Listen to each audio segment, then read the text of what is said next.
Year 5 Maths, Friday, Week 4 lesson.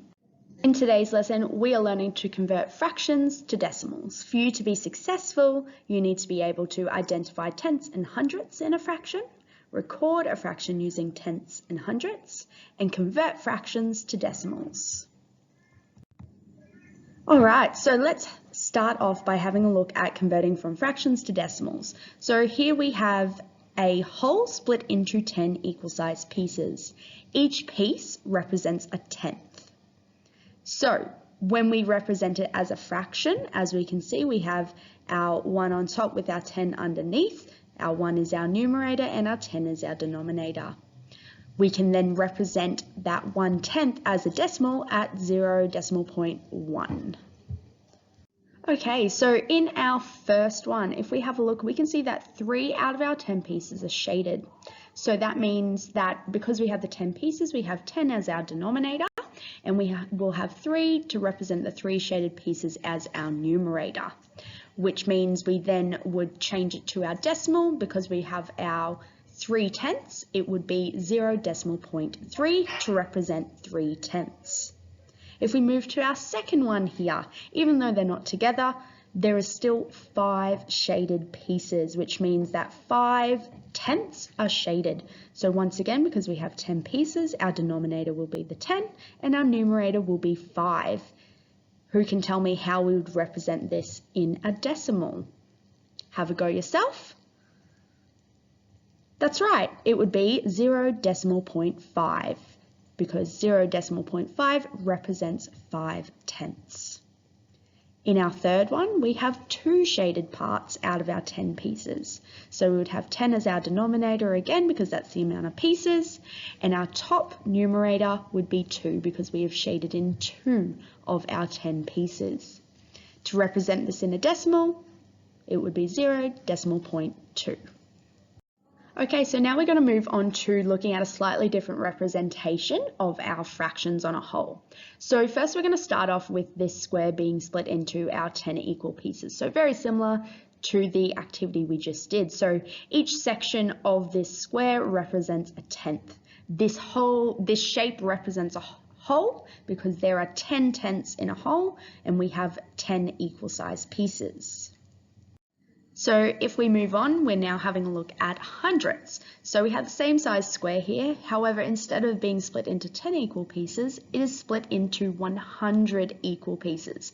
So each column on this represents a tenth, but each little individual square represents a hundredth.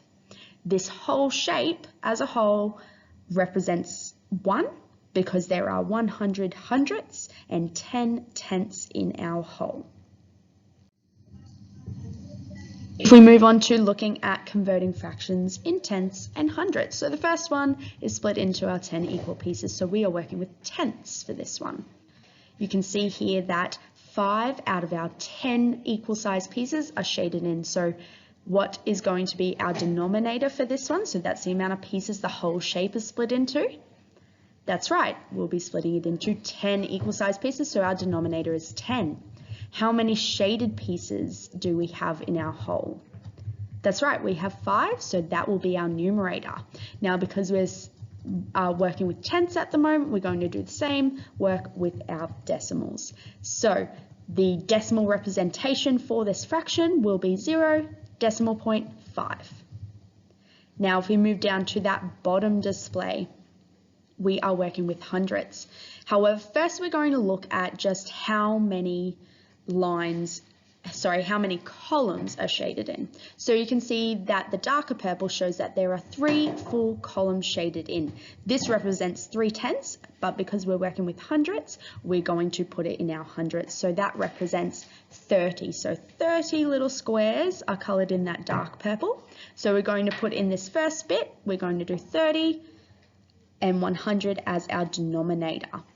Next one, we're going to work with the squares that are shaded in a light purple. There are 5 of those squares, so we're going to put 5 as our numerator and 100 as our denominator. Now we're going to add these together, so our denominator is going to stay as 100 because we've got 100 pieces to this whole.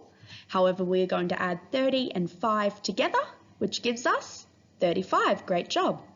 Now, because we are working with hundredths, we need to have 2 decimal places after the decimal point. So because we're working with tenths and hundredths. So in our tenths, we're going to have our 3, which represents 3 tenths or 30 hundredths. And then we need our 5 behind that in our hundredths spot. So it will be written as 0.35.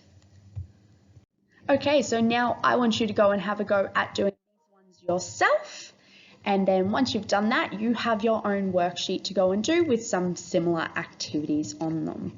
Don't forget to either email through your work, or if you've got the paperbacks, bring them in when you pick up your next day's worth.